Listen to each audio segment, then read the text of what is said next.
Hi అండి, నా పేరు ప్రసాద్. మా నాన్నకి రీసెంట్ గా సెల్యులైటిస్ డిటెక్ట్ అయింది. సో కాలు మొత్తం వాచిపోయింది. సో మా ఫ్రెండ్ సజెషన్ మేరకు హాస్పిటల్కి వచ్చాము. హాస్పిటల్ రాగానే ఇమీడియట్ గా సార్ చూసి కంపల్సరీ సర్జరీ చేసేయాలి, కొంచెం సివియర్ స్టేజ్ లో ఉందని చెప్పారు. సో ఇమీడియట్ గా జాయిన్ చేసుకొని ఇన్సూరెన్స్ అప్రూవ్ చేసేసి విత్ ఇన్ 30 minutes లో సర్జరీ ప్రాసెస్ స్టార్ట్ చేసేసి ఈవినింగ్ వరకు ఒక హాఫ్ అన్ అవర్ లో సర్జరీ చేసి పంపించేశారు. వచ్చిన తర్వాత పోస్ట్ సర్జరీ కూడా చాలా బాగా సర్వీస్ ఉంది. డైలీ నర్సులు రావడము, ఫుడ్ అయినా అన్ని బాగున్నాయి, ట్రీట్మెంట్స్. సో ఆఫ్టర్ కేరింగ్ కూడా చాలా బాగుంది. డైటీషియన్ కూడా వచ్చారు, ఏం తినాలి అన్ని సజెస్ట్ చేశారు. సో ఈ హాస్పిటల్ని కంపల్సరీ రిఫర్ చేస్తాను. నాకు కూడా చాలా మంచి అనిపించింది సార్. డాక్టర్ గారు చెప్పినట్టు నేను ఆయన చెప్తే అట్లా వింటున్నా.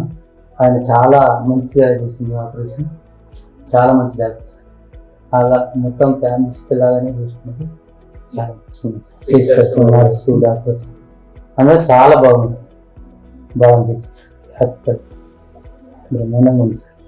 సో మెయిన్ ఇక్కడికి రావడానికి రీజన్ ఏంటంటే మా నితీష్ ఫ్రెండ్ ఉన్నాడు. నితీష్ రిఫర్ చేయడం వల్ల నేను ఇక్కడికి వచ్చాను. But after result we are very thankful to Udbhav hospital and Nitish.